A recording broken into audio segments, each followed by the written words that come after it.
देवाचं भजन केल्याचा फायदा काय असतो एक उदाहरण सांगते, लक्षपूर्वक ऐका. 40-50 वर्षापूर्वीची गोष्ट आहे. मुंबईला हृदयरोग तज्ञ डॉक्टर नीतू मांडके राहत होते. काहींना माहिती असेल, काहींना माहिती नसेल. ज्यांना माहिती नाही त्यांनी लक्षपूर्वक ऐका, आणि ज्यांना माहिती आहे त्यांनी सुद्धा लक्षपूर्वक ऐका. ते डॉक्टर नीतू मांडके हृदयरोगावरती उपचार करायचे, पण आजपर्यंत त्यांची एकही केस अशी फेल गेलेली नाही. त्यांच्याकडे संपूर्ण जगभरातून लोक यायचे. स्वर्गीय हिंदू हृदय सम्राट बाळासाहेब ठाकरे यांच्या हृदयाचा आजार त्यांनी बरा केला. ज्यावेळेस त्यांच्या हृदयाची शस्त्रक्रिया घडली त्यावेळेस त्यांचा आजार बरा झाला, आणि या डॉक्टर नीतू मांडकेंची महती, या डॉक्टर नीतू मांडकेंचं नाव संपूर्ण जगभरात झालं. महाराष्ट्र नव्हे, भारत नाही, तर संपूर्ण जगभरात त्यांचं नाव पसरलं. जगभरातून माणसं त्यांच्याकडे मुंबईला येऊ लागली. कितीतरी लाखो माणसे त्यांच्याकडे येऊ लागली. त्यांची फी ही 1-1.5 लाख रुपये होती. लाखो माणसे त्यांच्याकडे येऊ लागली, परंतु या डॉक्टर नीतू मांडके साहेबांना देव मान्य नव्हता. काय मान्य नव्हता? देव डॉक्टर नीतू मांडके साहेबांना मान्यच नव्हता. त्यांचा कर्मावर भरोसा होता पण देवावर नव्हता. ते कर्माला मानत होते पण देवाला कधीच मानत नव्हते. या डॉक्टर नीतू मांडकेंची महती संपूर्ण जगभरात पसरली. संपूर्ण जगभरात त्यांचं नाव झालं. जगभरातून माणसे त्यांच्याकडे येऊ लागली. मग भारत सरकारने ठरवलं की या नीतू मांडकेंना आपण एखादा पुरस्कार देऊ, त्यांचा सत्कार करू. दिल्ली सरकारने त्यांना पत्र लिहिलं की उद्या सकाळी 10 वाजता आपला सत्कार दिल्लीमध्ये होणार आहे, तुम्ही 10 वाजेपर्यंत दिल्लीला पोहोचा. डॉक्टर नीतू मांडकेंनी पत्र वाचलं, आणि त्यामध्ये ते वाचल्याच्या नंतर त्यांना अतिशय आनंद झाला.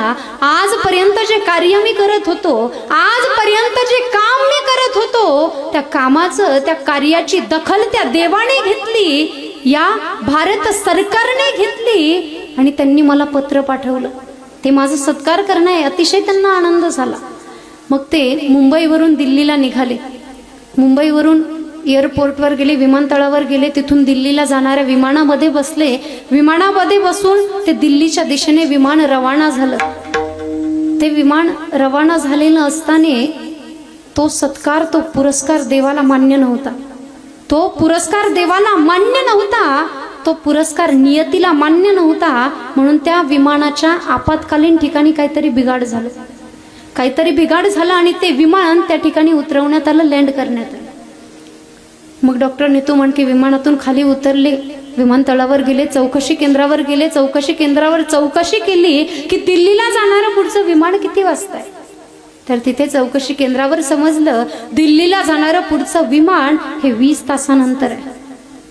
पहाटेचे 3:30-4 वाजलेले. 10 वाजता आपला पुरस्कार आहे, सत्कार आहे, पोहोचायचं कसं? पण नीतू मांडके बुद्धिवान माणूस होते. त्यांनी त्या विमानतळावरून भाड्याची गाडी केली. त्या गाडीमध्ये बसले. गाडी दिल्लीच्या दिशेने निघाली. वाऱ्यासारखी गाडी धावत होती. पहाटेचे 3:30 वाजलेले आहे, दिल्लीला पोहोचायचं आहे. वाऱ्यासारखी गाडी धावत होती, पण तरी सुद्धा तो पुरस्कार, तो सत्कार देवाला मान्य नव्हता, नियतीला मान्य नव्हता. म्हणून त्या ठिकाणी ढगांचा गडगड गडगड गडगड गडगड आवाज सुरू झाला. विजांचा कडकडाट सुरू झाला. धो धो धो धो धो धो धो धो पाऊस सुरू झाला, आणि त्यांना रस्ता दिसायचं बंद झालं. रस्ता जवळचाच दिसू लागला, दूरचा रस्ता त्यांना दिसेना. नंतर पुढे गेले. अचानक समोर एक अरुंद पूल आला.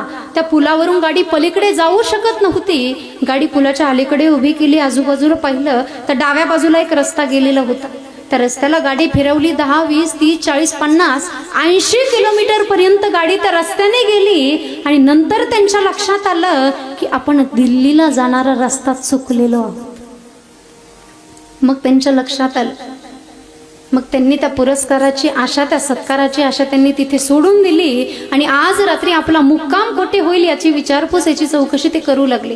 रस्त्याच्या बाजूला गाडी उभी केली, आणि त्या गाडीतून आजूबाजूला नजर फिरवली. संपूर्ण घनदाट जंगल होतं. इकडे तिकडे नजर फिरवली तर त्यांना एक झोपडी दिसली. त्यांनी विचार केला, आज रात्री जर इथे आपली व्यवस्था झाली, मुक्कामाची सोय झाली तर चांगलंच होईल. परंतु देवाचा त्यांच्यावरती कृपा होती म्हणून त्यांना ती झोपडी त्या ठिकाणी दिसली. ते गाडीतून उतरले, त्या झोपडीजवळ गेले, झोपडीचा दरवाजा वाजवणार तोच त्यांनी त्या झोपडीच्या सांदीतून आतमध्ये डोकावून पाहिलं तर आतमध्ये त्यांना एक दृश्य दिसलं. आतमध्ये एक विधवा महिला होती, तिच्या समोर एक पाळणा होता, त्या पाळण्याला एक दोरी होती, ती दोरी त्या महिलेच्या हातामध्ये होती आणि ती त्या पाळण्याला असा झोका देत होती. पण त्या पाळण्यामध्ये भगवान श्रीकृष्णांची मूर्ती होती.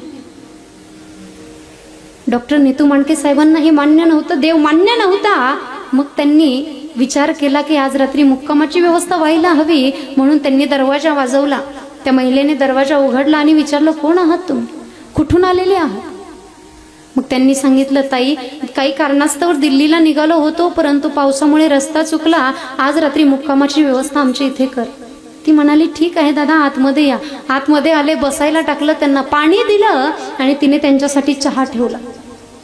त्यांच्यासाठी गॅसवरती चहा ठेवला आणि तिने विचार केला की चहाला उकळी येईपर्यंत आपण त्या भगवंताचं भजन करू.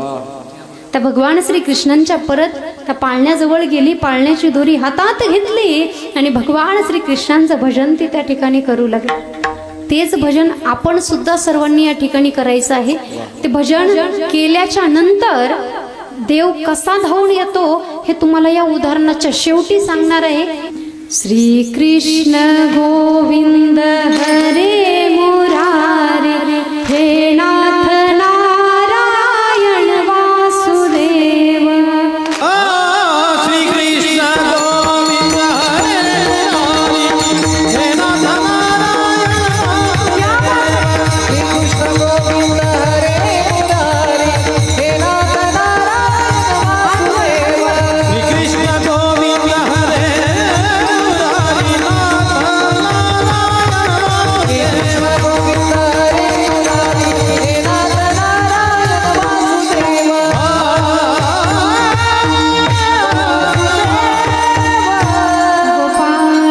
भगवान की जय. असं ती भजन जसं तुम्ही आता रंगून गेले ना, रंगले ना भजनामध्ये, तसंच ती त्या भजनामध्ये रंगून गेली, दंग होऊन गेली. तिने गॅसवरती चहा ठेवलेला आहे त्याचं सुद्धा तिला भान राहिलं. त्या भजनामध्ये ती दंग होऊन गेली. 10 मिनिटं झाले, 15 मिनिटं झाले, 20 मिनिटं झाले, अर्धा तास झाला. मग तिच्या लक्षात आलं की अरे आपण गॅसवरती चहा ठेवला. गाईगाई उठली, पाळण्याची दोरी खाली ठेवली, गाईगाई उठली आणि त्या गॅस जवळ आली. पाहिलं तर चहा सर्व जळून गेलेला होता, सर्व चहा जळून गेलेला होता. मग ती म्हणाली, दादा, नीतू मांडके साहेबांना म्हणाली, दादा फक्त 5 मिनिटं थांबा, मी दुसरा चहा टाकते. ते म्हणाले, ताई तुला प्रश्न विचारू का? ती म्हणली, अहो तुम्ही कोण आहात माहिती नाही, कुठून आले माहिती नाही, तुमचा माझा परिचय नाही, तुमची माझी ओळख नाही, तुम्ही प्रश्न कशाला विचारताय? तुम्हाला इथं राहण्यासाठी व्यवस्था केली, हेच तुमच्यासाठी फार आहे, प्रश्न कशाला विचारताय? पण तरी सुद्धा डॉक्टर नीतू मांडकेंनी तिला प्रश्न केला, ताई मी केव्हापासून बघतोय या पाळण्याला तू झोका देतेय, तुझा अख्खा चहा जळून गेला तरी सुद्धा तू त्या पाळण्याला झोका देतेय, असं त्या पाळण्यामध्ये आहे तरी कोण ग? त्या पाळण्यामध्ये असं आहे तरी कोण?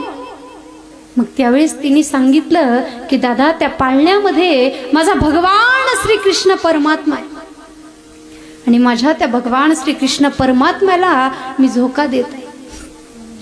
नंतर नीतू मांडके साहेब म्हणाले, अगं ताई या जगामध्ये जो देवच नाही, या जगामध्ये जो देवच नाही, त्या देवाचं नामस्मरण तरी तू कशासाठी करतेस? त्या देवाचं भजन तरी तू कशासाठी करतेस? मग त्यावेळेस तिने सांगितलं की दादा, त्या देवाचं नामस्मरण मी याच्यासाठी करत आहे, त्याचं कारण आहे, बघा त्या पाळण्यासमोर एक पलंग आहे, त्या पाळण्यासमोर एक पलंग आहे, त्या पलंगावरती माझं 5 वर्षाचं लेकरू आहे आणि माझ्या त्या 5 वर्षाच्या लेकराला हृदयाचा आजार झालेला आहे, हृदयाचा रोग झालेला आहे. दादा मला माहिती आहे, मुंबईला कोणीतरी डॉक्टर नीतू मांडके नावाची डॉक्टर आहे, मुंबईला कोणीतरी डॉक्टर नीतू मांडके नावाचे डॉक्टर आहे, त्यांची फी 1-1.5 लाख रुपये असते, त्यांच्यापर्यंत माझं पोहोचणं होणार नाही. मी याच्यासाठी त्या देवाची भक्ती करत आहे, याच्यासाठी त्या देवाचं नामस्मरण करत आहे की तो देव असा कोणीतरी माणूस माझ्याकडे पाठवेल, तो माणूस मला घेऊन डॉक्टर नीतू मांडके साहेबांकडे.